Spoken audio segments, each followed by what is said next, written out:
નમસ્કાર વિદ્યાર્થી મિત્રો, ધોરણ 11 પ્રકરણ 7 લેક્ચર 3 માં હું ભાવેશ પ્રજાપતિ આપનું હાર્દિક સ્વાગત કરું છું. આજે આપણે દેડકામાં ઉત્સર્જન તંત્ર વિશે અભ્યાસ કરીશું. તો મિત્રો, નાઇટ્રોજન યુક્ત જે નકામા દ્રવ્યો છે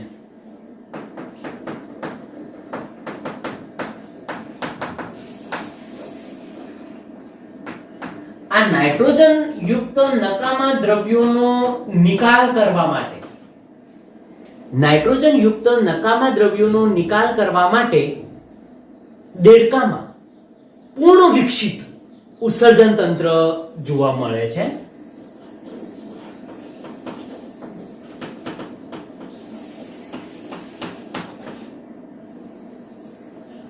હવે આ જે ઉત્સર્જન તંત્ર છે એમાં કોનો સમાવેશ થાય? તો ઉત્સર્જન તંત્રમાં મિત્રો એક જોડ તો કે મૂત્રપિંડ, જે આપણે અહીં જોઈ શકીએ છીએ મિત્રો. આ મૂત્રપિંડ છે. અહીં તમને નરનું ઉત્સર્જન તંત્ર આપેલું છે, તો આ બાજુ માદાનું ઉત્સર્જન તંત્ર આપેલું છે. તમે જુઓ કે દેડકામાં ઉત્સર્જન તંત્રની સાથે પ્રજનન તંત્ર પણ સંકળાયેલું છે, એટલે બંનેને જુદા પાડી શકાય એમ નથી. એટલે બંનેની ભેગી આકૃતિ આપણને અહીં દર્શાવેલી છે. હવે જુઓ કે એક જોડ મૂત્રપિંડ છે. આ એક જોડ મૂત્રપિંડ. પછી તમે જુઓ કે એ મૂત્રપિંડમાંથી નીકળતી આ જે નળીઓ છે એને મૂત્રવાહિની કહેવાય.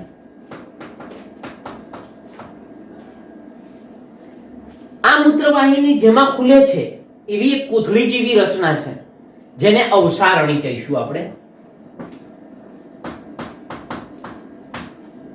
અને આ અવસારણી સાથે એક આ રચના પણ આપણને જોવા મળે છે, જેને મૂત્રાશય કહેવાય. જો મૂત્ર સંગ્રહ થવાની પ્રક્રિયા થાય છે. તો મિત્રો, આ રીતે પૂર્ણ વિકસિત ઉત્સર્જન તંત્ર જોવા મળે છે. તો બુકની લીટીઓ જુઓ મિત્રો, કે જે નાઇટ્રોજન યુક્ત નકામા દ્રવ્યો છે, આ નાઇટ્રોજન યુક્ત નકામા દ્રવ્યોના નિકાલ માટે દેડકામાં પૂર્ણ વિકસિત ઉત્સર્જન તંત્ર જોવા મળે છે. આ ઉત્સર્જન તંત્રમાં એક જોડ મૂત્રપિંડ, આ મૂત્રપિંડમાંથી નીકળતી મૂત્રવાહિની, અવસારણી અને મૂત્રાશયનો સમાવેશ થાય છે. હવે આપણે મૂત્રપિંડ વિશે માહિતી મેળવીએ મિત્રો. તો આ જે મૂત્રપિંડ છે એ કેવા છે?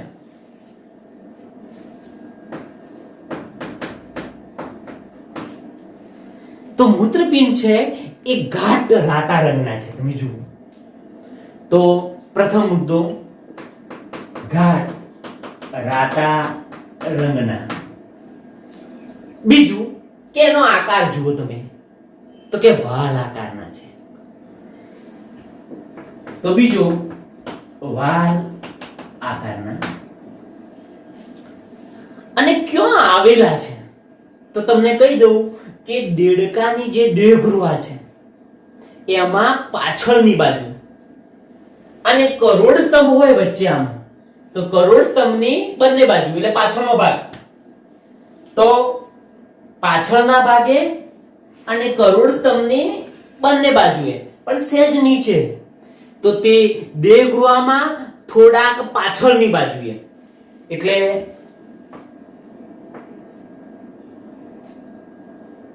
દેહગૃહમાં થોડાક પાછળની બાજુએ અને કરોડ સ્તંભની બંને બાજુએ, કરોડ સ્તંભની તો કે બંને બાજુએ, એટલે જેમ કે આપણે અહીંયા છે કિડની આ ભાગ, એમ પાછળનો ભાગ તો દેડકાની પૃષ્ઠ સપાટી કહેવાય મિત્રો. તો દેહગૃહમાં થોડાક પાછળની બાજુએ અને કરોડ સ્તંભની બંને બાજુ આવેલા હોય છે. હવે પ્રત્યેક મૂત્રપિંડની વાત કરીએ તો એમાં ઘણા બધા રચનાત્મક અને ક્રિયાત્મક એકમનો બનેલો આ ભાગ છે મૂત્રપિંડ, કે જેમાં ઘણી બધા રચનાત્મક અને ક્રિયાત્મક એકમનો બનેલો છે, કે જેને આપણે કહીશું મૂત્રપિંડ નલિકાઓ, અંગ્રેજીમાં નેફ્રોન્સ કહેવામાં આવે છે. તો મૂત્રપિંડ માં શું આવેલું છે? તો કે મૂત્રપિંડ નલિકાઓ. હવે મિત્રો, નર દેડકા અને માદા દેડકામાં એક વિશિષ્ટ વાતચીત ધ્યાનમાં લઈશું કે જે નર દેડકો છે એમાં મૂત્રવાહિનીઓ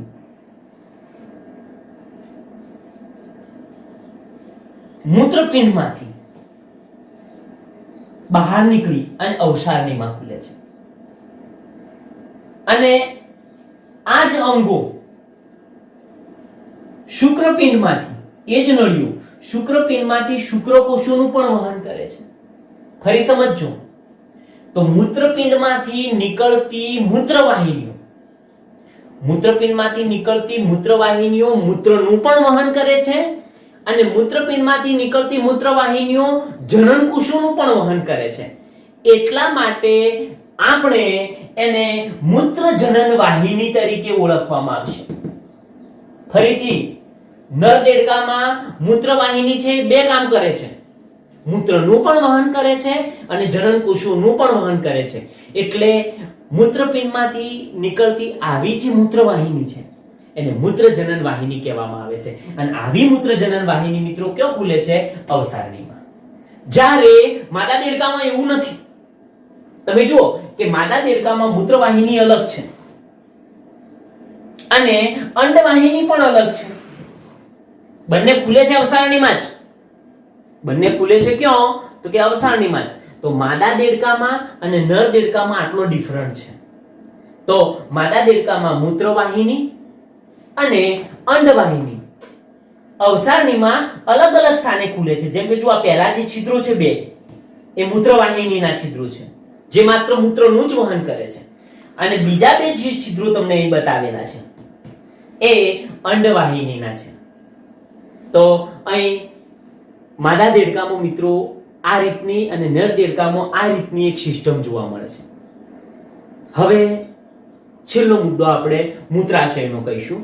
તો અહીં પાતળી દિવાલ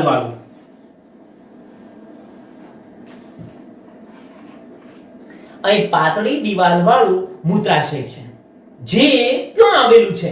તો કે મળાશયની વક્ષ બાજુ આવેલું છે. અને આ ક્યાં ખુલે છે?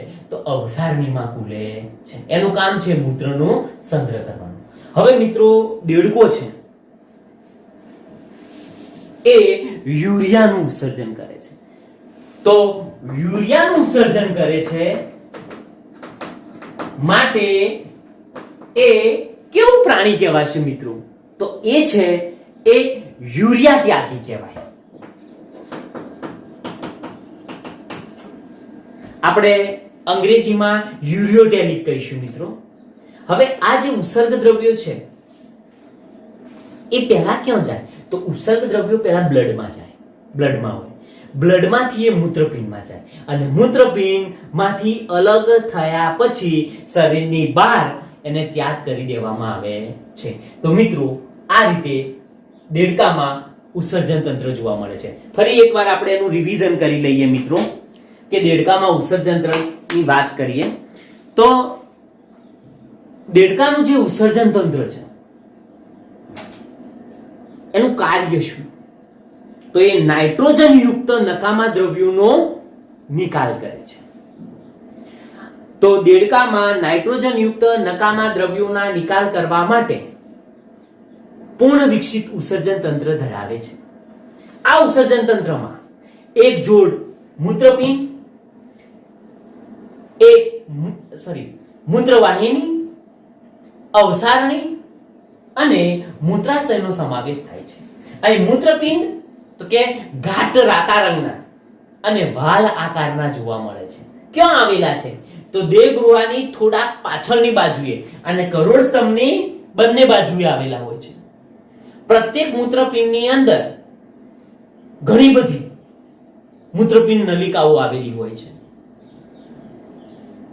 હવે નર દેડકા અને માદા દેડકામાં એનો મોટો એક ડિફરન્ટ આપેલો છે કે નર દેડકામાં મૂત્રવાહિની છે એ મૂત્રનું પણ વહન કરે છે અને જનનકોષોનું પણ વહન કરે છે, અને એટલા માટે તો આપણે એને કહીશું મૂત્રજનન વાહિની. આ જે મૂત્રજનન વાહિની છે ક્યાં ખુલે છે મિત્રો? તો કે અવસારણીમાં ખુલે છે. માદા દેડકામાં, તો માદા દેડકાની અંદર કેવી ઘટના છે? તો માદા દેડકામાં મૂત્રવાહિની છે એ મૂત્રનું જ વહન કરે છે, જ્યારે જનનકોષોના વહન માટે અલગથી અંડવાહિની છે જે અંડકોષોનું વહન કરે છે, અને બંને અલગ અલગ અવસારણીમાં ખુલે છે. પછી એ સિવાય આપણે વાત કરીએ મૂત્રાશયની.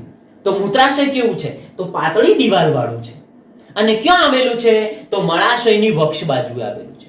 એ પણ ક્યાં ખુલે છે? તો તમે જુઓ કે બંનેની અંદર અવસારણીમાં જ ખુલે છે.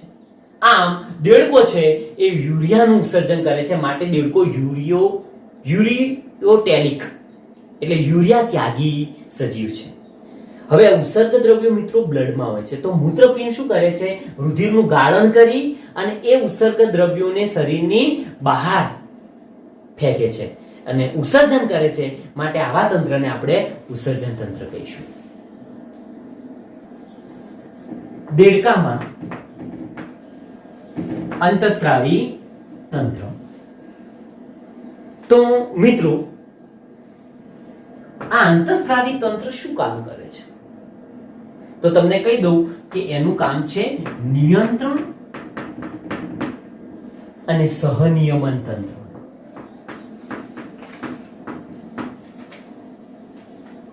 તો દેડકામાં નિયંત્રણ અને સહનિયમન કરતું એક પૂર્ણ વિકસિત તંત્ર આવેલું હોય છે, જેને કહેવાય અંતઃસ્ત્રાવી તંત્ર. હવે મિત્રો આ બે ક્રિયા સાથે, આ બે ક્રિયાઓ કરવા માટે બે તંત્રો જવાબદાર છે. એક બીજું પણ તંત્ર છે, એ છે દેડકાનું ચેતાતંત્ર. એ પણ આ જ ક્રિયા સાથે સંકળાયેલું છે. બંનેની આપણે સાથે સાથે ચર્ચા કરીએ મિત્રો, તો ફરીથી સમજજો.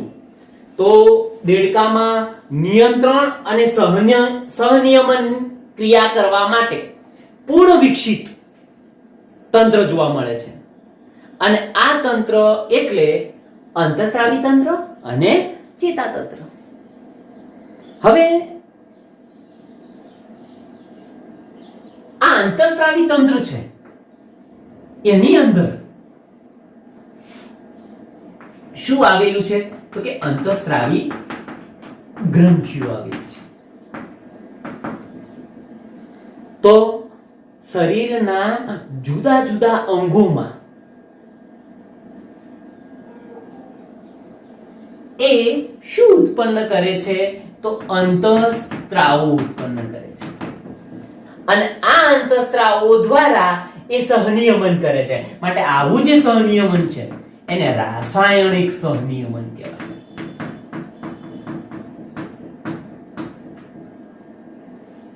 તો શરીરના જુદા જુદા અંગોમાં જુદા જુદા જે અંગો છે એમાં રાસાયણિક સહનિયમન છે એ અંતઃસ્ત્રાવો દ્વારા થાય છે. હવે આવી અંતઃસ્ત્રાવી ગ્રંથિઓની વાતચીત આપણી બુકમાં માત્ર નામ દ્વારા કરવામાં આવી છે. તો એમાં જોઈએ મિત્રો, એક છે પિટ્યુટરી ગ્રંથિ, જે દેડકામાં અંતઃસ્ત્રાવી ગ્રંથિ તરીકે વર્તે છે. બીજી થાઇરોઇડ નું નામ લખેલું છે, જે ગળાના ભાગે છે. બીજું પેરાથાઇરોઇડ, થાઇમસ, પિનિયલ કાય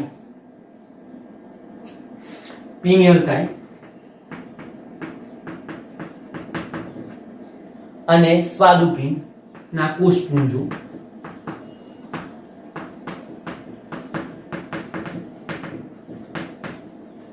અને છેલ્લો મુદ્દો જે આપણી બુકમાં લખેલું છે, એડ્રિનલ અને જનનપિંડો. એક પ્રકારની ગ્રંથિ છે જનનપિંડો, એટલે જો માદા હોય તો અંડપિંડ અને નર હોય તો શુક્રપિંડ. તો મિત્રો આટલી ચર્ચા અંતઃસ્ત્રાવી તંત્ર તરીકે કરેલી છે. ફરીથી દેડકામાં નિયંત્રણ અને સહનિયમન આ બંને ક્રિયા કરવા માટે પૂર્ણ વિકસિત તંત્ર ધરાવે છે. એક અંતઃસ્ત્રાવી તંત્ર અને બે ચેતાતંત્ર. એમાં આપણે શરૂઆત કરીએ અંતઃસ્ત્રાવી તંત્ર. તો અંતઃસ્ત્રાવી તંત્ર છે એ શું ધરાવે છે? તો કે અંતઃસ્ત્રાવી ગ્રંથિઓ. આ અંતઃસ્ત્રાવી ગ્રંથિઓ છે એ શું ઉત્પન્ન કરશે? અંતઃસ્ત્રાવો. અને આ અંતઃસ્ત્રાવો દ્વારા આ સહનિયમન કરે છે, માટે એને રાસાયણિક સહનિયમન કહેવામાં આવે છે.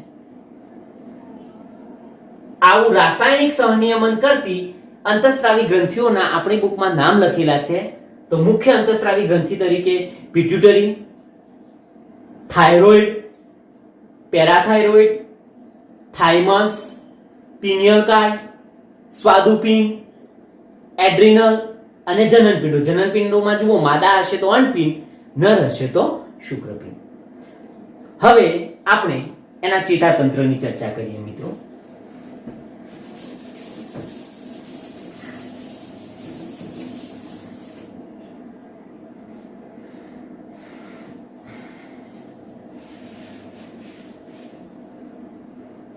તો ચેતાતંત્ર છે એનું આયોજનની વાત કરીએ તો એમાં આપણને બે મુદ્દા આપેલા છે.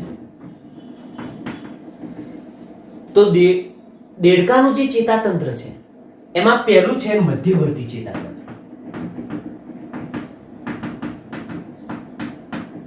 હવે કહું કે મધ્યવર્તી ચેતાતંત્ર છે એમાં બેનો સમાવેશ થાય. એક મગજ અને એક કરોડરજ્જુ. મધ્યવર્તી ચેતાતંત્રમાં મગજ અને કરોડરજ્જુનો સમાવેશ થાય.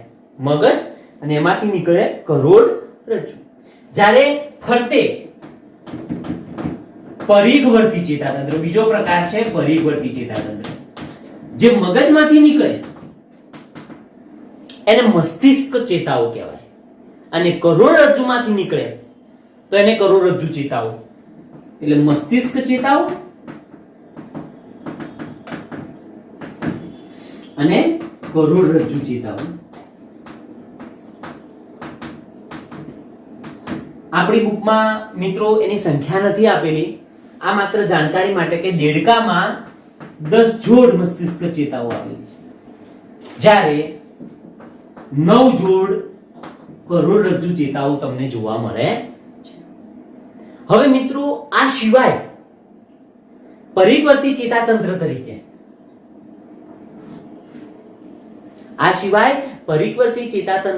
ચેતાતંત્ર તરીકે એક નવું તંત્ર સ્વયંવર્તી ચેતાતંત્ર પણ જોવા મળે છે. એના પણ બે ભાગ છે. એક અનુકંપી અને બીજો ભાગ છે પરાનુકંપી.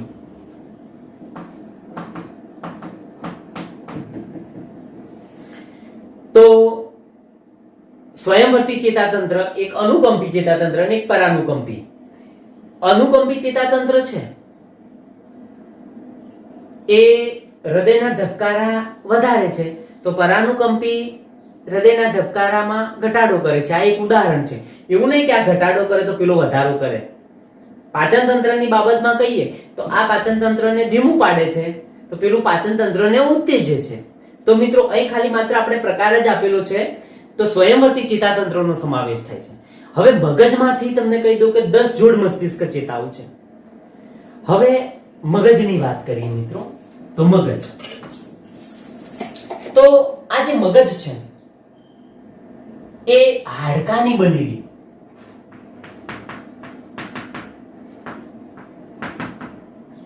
એક પેટી. ચલો આ પેટી એટલે આપણે એને કહીશું મસ્તિષ્ક પેટી. ફરીથી મસ્તિષ્ક પેટી, મસ્તક પેટી કો અથવા મસ્તિષ્ક પેટી.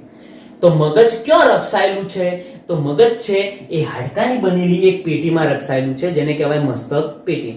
એના બે ભાગ પડશે. મગજના બે ભાગ, ત્રણ ભાગ પડશે. એક એનો આગળનો ભાગ જેને કહીશું અગ્ર મગજ, બીજો ભાગ છે મધ્ય મગજ, અને ત્રીજો ભાગ છે પશ્વ મગજ.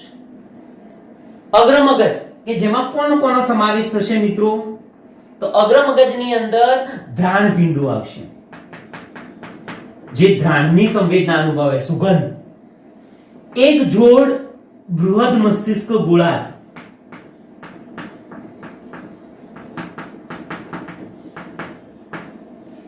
એટલે બૃહદ મસ્તિષ્કનો સમાવેશ, અને આ એક જોડ હશે મિત્રો, અને બીજું આંતર મસ્તિષ્ક, જેની સંખ્યા માત્ર એક જ છે. તો અગ્ર મગજમાં કોનો સમાવેશ થશે? ધ્રાણપિંડ, એ પણ એક જોડ છે, બૃહદ મસ્તિષ્ક ગોળાર્ધ એક જોડ, અને એક આંતર મસ્તિષ્કનો સમાવેશ થાય છે.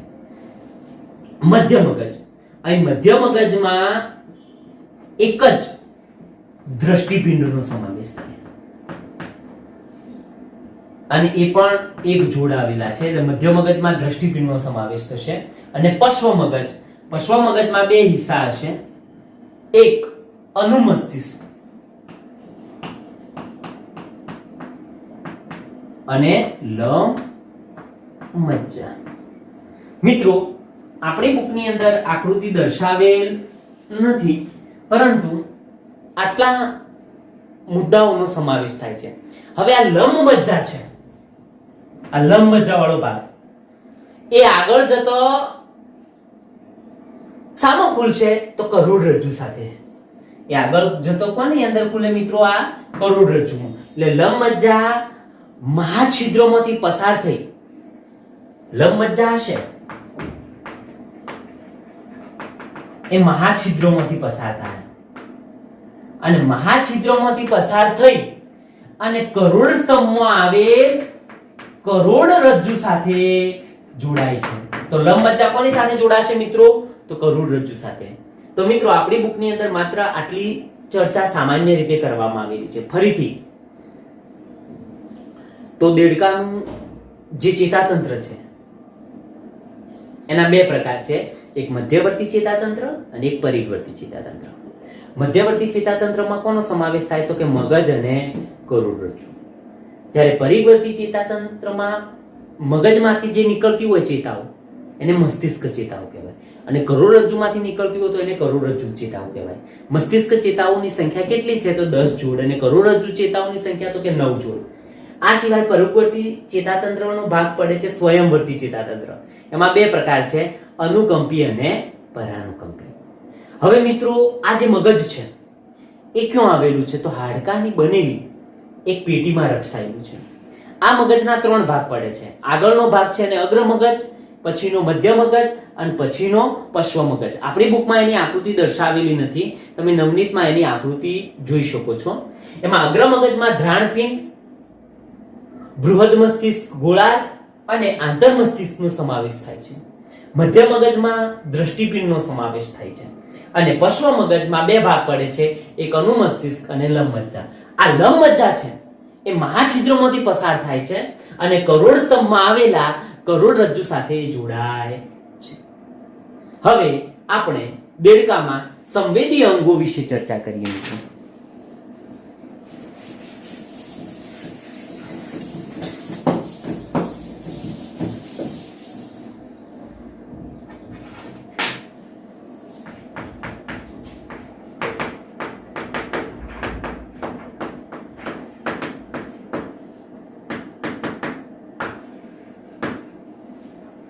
તો દેડકામાં વિવિધ પ્રકારના સંવેદાંગો આવેલા છે, અને આ સંવેદાંગો તરીકે આપણે ક્રમશઃ એના નામ લખીશું મિત્રો. તો પહેલું નામ છે જે સ્પર્શ સંવેદી અંગ તરીકે વર્તે. ચલો, સ્પર્શ સંવેદી અંગ તરીકે વર્તે તો એને સંવેદી અંગ પૂરકું. તો દેડકામાં સ્પર્શનો સંવેદી અંગ પૂરકું એની ત્વચામાં આવેલા છે, જે સ્પર્શનો અનુભવ કરે છે. ચલો, સ્વાદનો અનુભવ કરે તો સ્વાદ કલિકાઓ. એ જ રીતે ગંધ પારખવા માટે તો એના નાસિકાના અધિચ્છદ આવેલા છે, જે આ કાર્ય કરે છે. નાસિકામાં આવેલું જે અધિચ્છદનું પડ છે એ ગંધ પારખવાનું કામ કરે છે. અને દ્રષ્ટિ જોવાનું જે કામ છે એ આંખ કરે છે, અને સાંભળવાનું શ્રવણ, આ શ્રવણનું કાર્ય, સાંભળવાનું જે કાર્ય છે એ કર્ણપટલ અને અંતઃકર્ણ કરે છે. તો મિત્રો અહીં 5 સંવેદાંગો વિશેની વાત કરી છે. સ્પર્શનો અનુભવ કરતું, સ્પર્શનો અનુભવ કોણ કરે છે? તો કે સંવેદી અંગુરકો. સ્વાદ માટે સ્વાદ કલિકાઓ, ગંધ માટે નાસિકા અધિચ્છદ, દ્રષ્ટિ માટે આંખ, અને શ્રવણ માટે કર્ણપટલ અને અંતઃકર્ણ આવેલા હોય છે. હવે મિત્રો આ બધા જે વાત કરી એમાં તમને કહી દઉં કે આ જે બંને રચના છે એ દેડકામાં સુવિકસિત હોય છે. એટલે સમજો, આંખો અને અંતઃકર્ણ છે એ સુવિકસિત છે. અને તમને કહી દઉં કે જે આ સંવેદાંગો છે, જેટલા પણ સંવેદાંગો છે એના માત્ર ચેતાતંતુના શેડા ઉપર ગુચ્છાઓ સ્વરૂપે આવેલ છે. હવે એમાંથી આપણે આંખ વિશે વાતચીત કરીએ મિત્રો, કે દેડકાની આંખ. તો દેડકાની આંખ છે એક તો કેટલી છે? તો કે એક જોડી, એટલે સંખ્યા કહું તો 2. આ રચના કેવી છે? તો આપણે જાણીએ છીએ કે દેડકાની જે આંખ છે એ ગોળાકાર છે. તો ગોળાકાર આંખો કેમ આવેલી છે? તો તમે જાણો છો કે જે ખોપરી છે એ ખોપરીમાં નેત્રગૃહમાં એ આવેલી છે. ખોપરીમાં એ શું? નેત્ર જ્યાં રક્ષાયેલા હોય એ નેત્રગૃહમાં એ ગોઠવાયેલી છે. અને કેવી આંખો છે? તો મિત્રો સામાન્ય આંખો ધરાવે છે. બીજી વાત કરીએ કાનની વાત. તો મિત્રો પહેલા તો દેડકામાં બાહ્ય કણ જોવા મળતા નથી, એટલે બાહ્ય કણનો શું જોવા મળે છે? અભાવ. તો બહાર બાહ્ય કણ નથી તો શું છે? તો બાહ્ય કણમાં બહાર માત્ર કર્ણપટલ જ હાજર છે. તો બહારથી કર્ણપટલ જ આવે, એટલે કર્ણપટલ જ દેખાય છે, એટલે કર્ણપટલ જ આવેલ છે, એટલે કર્ણપટલ જ જોઈ શકાય છે. બીજું, એ 2 કાર્ય કરે છે. એનું કાર્ય તો મિત્રો કાન છે 2 કાર્યો કરે છે. એક, સાંભળવાનું તો કાર્ય કરે જ છે, સાથે સાથે દેડકાનું સંતુલનનું પણ કાર્ય કાન દ્વારા થાય છે, એટલે સંતુલનનું પણ એ કાર્ય કરે છે. તો મિત્રો અહીં દેડકાના સંવેદાંગો વિશે આપણી બુકમાં માત્ર આંખ અને કર્ણની જ ચર્ચા કરવામાં આવેલ છે. તો અહીં આપણે દેડકાના 3 તંત્રોનો અભ્યાસ કર્યો. 1 ઉસર્જન તંત્ર, 2 અંતઃસ્રાવી તંત્ર, અને 3 ચેતાતંત્ર. અને ચેતાતંત્રમાં સંવેદી અંગોનો આપણે એક નાનો હિસ્સો આપેલ છે. તો અહીં આપણું લેક્ચર 3 પૂર્ણ થાય.